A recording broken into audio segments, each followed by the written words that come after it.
transparency between both of us in terms of why we are collecting this evidence. Because this, from experience, what I can say that often when a person is going through grief and has faced losses, someone approaches to talk about their loss, there is always an expectation which is very natural to come from the person providing evidence. I think it's important to be clear about what part of that expectation can be fulfilled or not from the very beginning. The other term that comes up constantly is justice. This will help you get justice. But I feel, as someone who has worked on human rights investigations, that it's good to discuss what is justice for that person and what is justice where the framework where the research is coming from. Because of, not always, but often the understandings differ, and quite broadly they differ.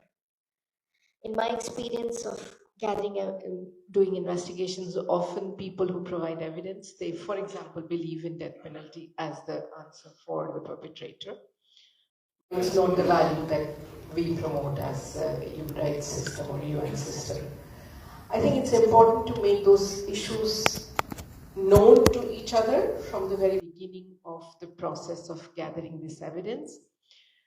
The other issue is monetizing the grief, because there has been a tendency, and it's not only here, of monetizing the grief. So only way people feel that they could help is by providing some material compensation or money. In this case, in Bangladesh, I would say just money. One has to be clear that grief can never be monetized, and when we put grief versus monetary gains, it always creates an environment of frustration. And often the expectation is that why is that this is not enough, because the loss one has faced, it will never be enough. Nothing, no amount of money will be able to compensate for the loss.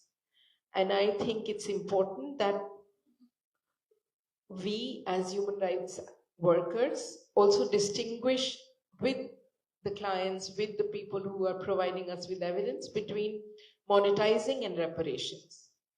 They're not only monetizing the grief, they can come in many different forms.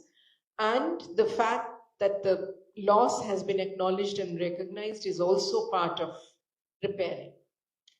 And that is important to be made clear, which is not always the case. And I'm not talking about any particular situation, because people are, the ones who suffered losses are also desperate to have something to cling on to have something to hope. So it could be either, in case of the person's body not being found, the possibility of his or her return, or when it's obvious that the person has passed away, then the idea of the resources or money or justice is often motivated by the feeling of revenge, because you are overburdened with your loss. So those are some of the experiences rather than best practices that I wanted to share here, that as transparent as is possible, the relationship between the two, pave the way for a more long-lasting or a relationship, as well as a space where there is less likelihood of disappointment or being used in this process, which can also be something that people feel afterwards, after providing evidence, that I was used and I didn't get anything from that. So I think transparency for that matter, and the different value systems from where we come from, setting them straight would be a good starting point. As I said, I'm not an expert, and I don't know if there are any, everything changes with circumstances, with the context where we are in, and our own understanding of the context. But these are some of the basics that I could share from my experience. Thank you, Appa. So হুমাপা যেটা বললেন যে আসলে যারা গবেষণা করে তাদের আসলে উচিত প্রথম থেকেই তারা যখন এই ধরনের পরিবারের সাথে যোগাযোগ করে, তাদের আসলে তারা তাদের গবেষণা নিয়ে এবং তারা যে ধরনের তথ্য সংগ্রহ করছে, কেন সংগ্রহ করছে, সেটা নিয়ে যাতে তারা প্রথম থেকে খুবই পরিষ্কার থাকে। এবং আসলে তথ্য সংগ্রহ করছে মানেই যে তার থেকে আসলে কোনো সবসময় ফলাফল পাওয়া যাবে তা না। অনেক সময় আমরা দেখি যে আসলে পুরো প্রসেসটাই আসলে ভুক্তভোগীর পরিবারকে ব্যবহার করা হয়, সেটা যাতে না করা হয় এবং একই সাথে যাতে সবাই আসলে সবার নিজেদের জায়গা থেকে জবাবদিহিতার জায়গাটা থাকে এবং পরিষ্কার থাকে যে আসলে তারা কেন কোন উদ্দেশ্যে কাজ করছে। সো মূলত এটাই from what Huma has said. So David, I will like to go to here that usually the journalists actually do lots of researches and sometimes they talk with the victim's family and everything. And as the archive has been actually launched today, and it also have very deeply sensitive data. So and also sort of traumatic personal data and informations as well. So what do you think, what is the ethical responsibility of journalists when covering legal or these kinds of, memorialization efforts related to such archives, okay? And also how actually media can cover these kinds of news without, creating sensationalization or, being put victim families in a very different situation. Thank you. Thank you very much, Fawzia. Apologies, my voice is very bad today, so I won't talk too long. Can I just say, to start off with, what a fantastic initiative this is, the Monsoon Protest Archives. I mean, we saw from the video what a great resource it will be, and I was at one point involved in helping along with a team of people. And later, Shoki Ahmed will be speaking, who was amongst the team, and there was Ryan and Simon and many others involved in trying to help collect and confirm and document the names and details of the people who were killed. And it's fantastic that that work has come to become this resource archive, and that work will be built on by many other pieces of work and videos and evidence that they will be collected in the future. So congratulations on those three organizations.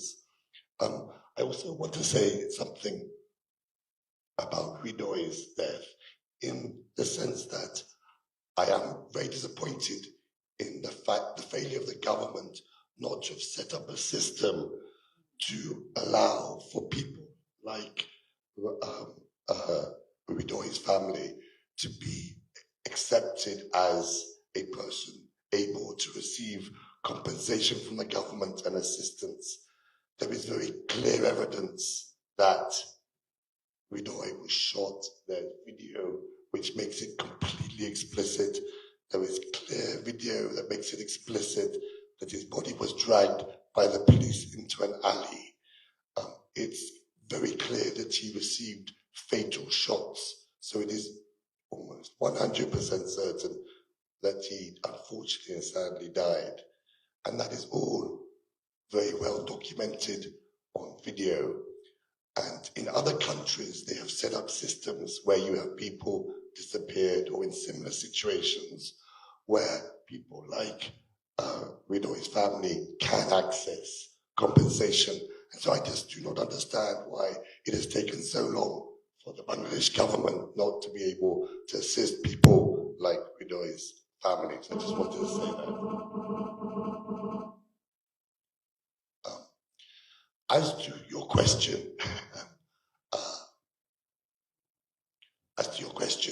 I think clearly it can be quite complex for journalists investigating these kinds of incidents, because what information they will collect and how useful it will be for accountability processes, how significant it will become, how the work that they collect may be used by courts, etc. I think the most important element in a journalistic or researcher's relationship with a family when they collect evidence is consent, so that the family is fully aware of what you are doing, why you are doing it, what will happen with the material, and at all points they consent to that, whether through oral consent or through written consent when that's necessary. And that's, I think, absolutely the core of the relationship between the journalist and the family in dealing this kind of work. Now, so that's one issue. I think that it should be said that probably there are so many journalistic outlets in Bangladesh, and there were so many families, that many families must have been besieged by journalists contacting them. And I don't think that was an ideal situation. I don't know how it was possible to regulate that. I and my journalistic colleagues were part of the problem. We wanted to contact families. The numbers were readily available, and often families must have received numerous and frequent contacts from journalists with whom they really did not want to have contact with and really felt pressured to provide information. I don't quite know how that can be regulated, but clearly that is a problem. Thank you, David. So, David.